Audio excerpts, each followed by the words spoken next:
Hello everyone, my name is Eva, and in this video I want to make a review on the book of Viktor Frankl, Man Searching for a Meaning. This book became in a huge demand as soon as the war started in Ukraine. So it became in demand for Ukrainians because we wanted to understand how we can keep living when it's war outside, and when we realized that the war is gonna last not like 1 week or 1 month, that is gonna be even longer. So this book became pretty handy for lots of us, and in this video I want to tell you what this book is about and what I learned from this book. So before we start with the book, I want to let you know some updates in my life, because in the last video I was telling you that I'm in Kharkiv and that I think I will make some more videos of my life in Kharkiv. But unfortunately we moved from Kharkiv to Kiev, to the capital of Ukraine, because it was unbearable to stay in Kharkiv for me and for my partner, because we had these rockets from Belgorod every evening and every night. So I couldn't sleep in, and it really was difficult, especially for those who weren't in Kharkiv and in such cities where there were lots of rockets.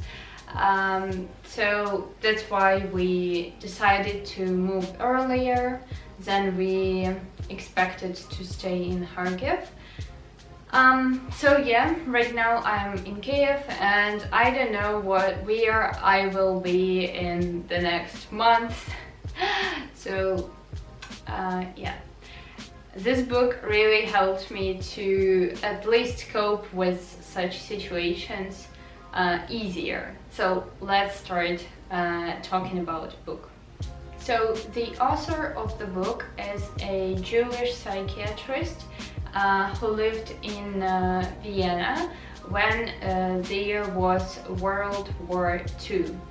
Because of being Jewish, he was sent to the Auschwitz, and in this book he tells how he survived this camp and what exactly helped him to overcome this camp emotionally. So what helped him to survive emotionally and not to lose at least the hope to survive.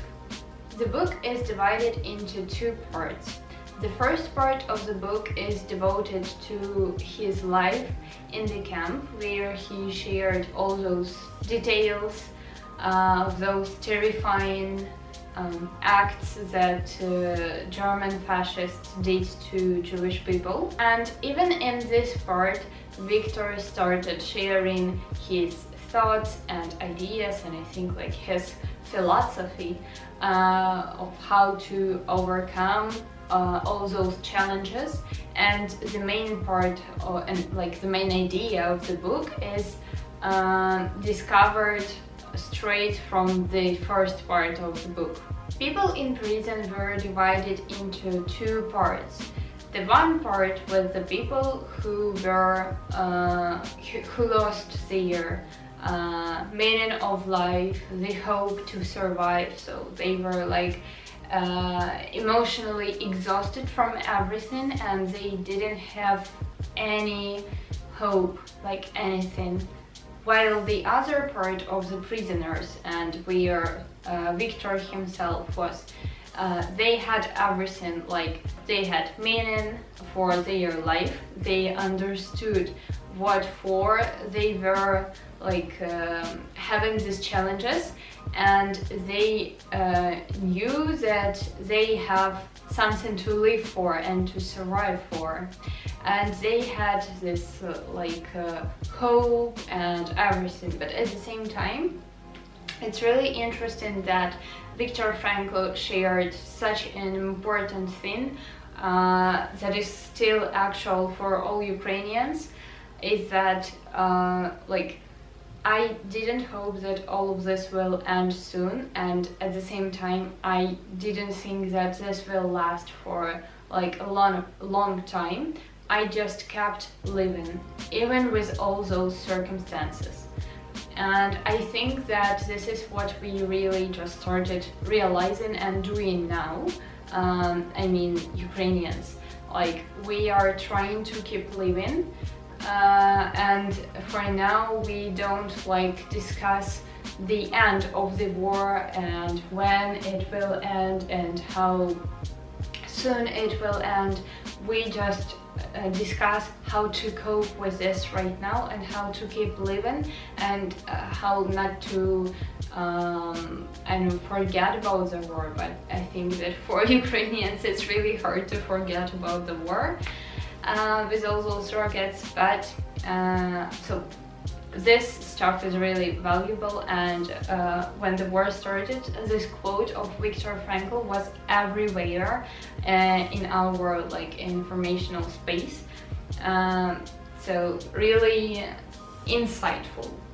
The idea of this part is also that when you know your strong why, it's easier for you to overcome all those challenges and like to respond to the question how. As soon as you understand what for you live, it becomes easier for you to undergo all those sufferings and challenges. They are like a task for you to overcome.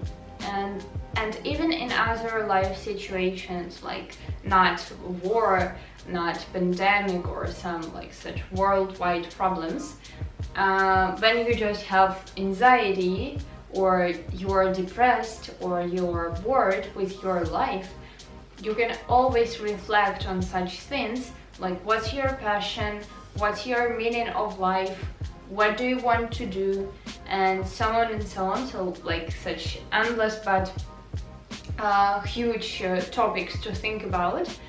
It also becomes easier for you to overcome even them. And in this part, I don't want to devalue people's anxiety, depression, and all those stuff, because it may sound like this, that like war is something huge and just like usual depression is not huge. All of this is huge, and as I mentioned in one of my videos, that suffering doesn't have any like levels or stages. Sufferings are sufferings, and everything is hard for everyone. Another takeaway from Viktor's book is that you always have a choice. There are lots of things that we can't control in our lives, especially such things as war, but we can choose our reaction to it. So for example, like oh my god, I just heard a minor noise, and it was pretty similar to the sound of the air raid siren, and I just like thought that it's air raid siren, which means that the rockets are flying, but everything's alright, so let's move on. Another takeaway from Viktor's book is that you always have a choice. There are tons of things that happen in our lives and that we can't control, we can't influence them sometimes, but we always can have a choice for our reaction to it.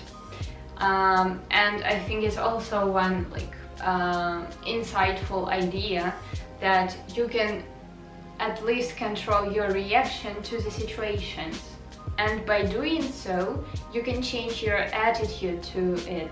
Like the same as with the war in Ukraine. Of course, we can like sit and wait for everything to end and like think that, oh my god, it's war and I can't do anything because it's war outside, and I will wait to the victory of Ukraine and then I will start living, and during the whole this period you can just sit and wait and be depressed.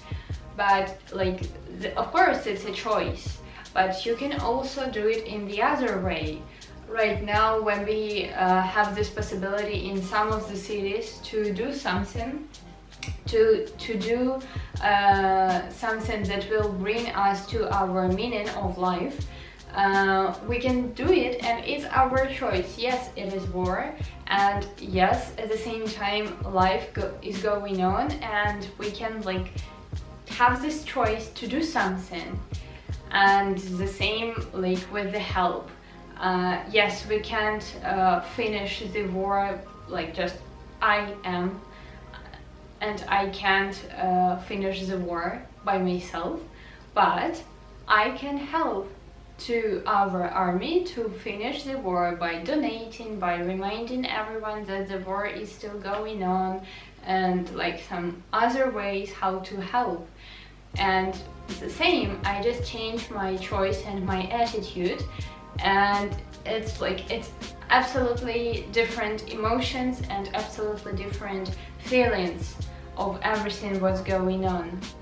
So these two things were the most important for me in this book, and I think that these are like just the most major insights from the book and the most major ideas.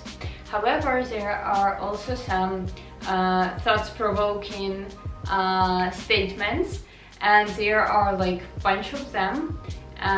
So I really think that you should read this book, because even if you read this book twice or 3 times, you will always find something new for yourself. So now I want to quote some things that I noticed in this book. So the first quote: the Latin word finis has 2 meanings: the end or the finish, and a goal to reach. A man who could not see the end of his provisional existence was not able to aim at an ultimate goal in life. He ceased living for the future, in contrast to a man in normal life. The third quote: to be sure, man searching for meaning may arouse inner tension rather than inner equilibrium. However, precisely such tension is an indispensable prerequisite of mental health. There is nothing in the world, I venture to say, that would so effectively help one to survive, even the worst conditions, as the knowledge that there is a meaning in one's life. There is much wisdom in the words of Nietzsche. He who has a why to live for can bear almost anyhow. And the last one. From this, one may see that there is no reason to pity old people. Instead, young people should envy them. It is true that the old have no opportunities, no possibilities in the future, but they have more than that. Instead of possibilities in the future, they have realities in the past, the potentialities they have actualized, the meanings they have fulfilled, the values they have realized, and nothing and nobody can ever remove these assets from the past. This one is just like, I have no words for this one, because it's like, when I was reading this for the first time, I was almost crying. These words, they are so, once again, I want to say valuable and important, and when you like really realize them, it's so magnificent, it's so wonderful to understand it and to be able to also have this wisdom especially when you're like young. As I mentioned before, this book is divided into 2 parts, and the first part was devoted to the reality and life in the concentration camp, and the second one is devoted to the works and thoughts and research of Viktor Frankl. So he was a psychiatrist, and he invented one of the approaches in psychotherapy, the one that is called Logotherapy. And now I want to read you the explanation of what logotherapy is. Logotherapy is a therapeutic approach that helps people find personal meaning in life. It's a form of psychotherapy that is focused on the future and on our ability to endure hardship and suffering through a search for purpose. This approach is invented by Viktor Frankl himself. And there are 3 main points on logotherapy. Life has meaning under all circumstances, even the most miserable ones. Our main motivation for living is our will to find meaning in life. We have freedom to find meaning in what we do and what we experience, or at least in the stance we take when faced with a situation of unchangeable suffering. So now I want to make a conclusion of this video. This book, I read this book when it was March, and the feelings of just war were so fresh and so new. So at one time it was really hard to read it, especially the part with the concentration camp. Because when I was reading it, we found out about Bucha and all those murders and stuff, so it was really hard to read it and to digest it. But when I decided to keep reading this book, when I read it till the end, I found out so many valuable things that really helped me to keep living while staying in Ukraine, while fighting with Russian army. So I really recommend you this book, because if you can imagine, this book helped me to undergo war and still helps. I do believe that this book can help you to overcome some life problems, life challenges, and if you are a super anxious person or you're depressed about your life and you don't know what to do next, I highly recommend you to read this book and to also have these feelings and get this wisdom of Viktor Frankl. Thank you very much for watching this video, and I really would love to hear your book recommendations.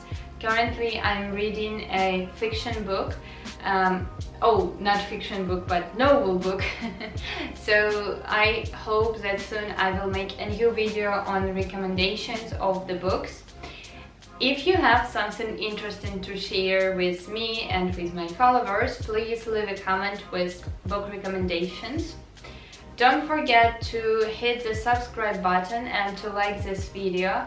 I will be really grateful if you also leave some comments and let me know if you are going to read this book or no. And see you soon, I hope, in the next videos. And well, it will be intriguing even for me from where I will film this video. At least it definitely won't be in this apartment with this background. See you guys in the next video, stay safe and bye bye.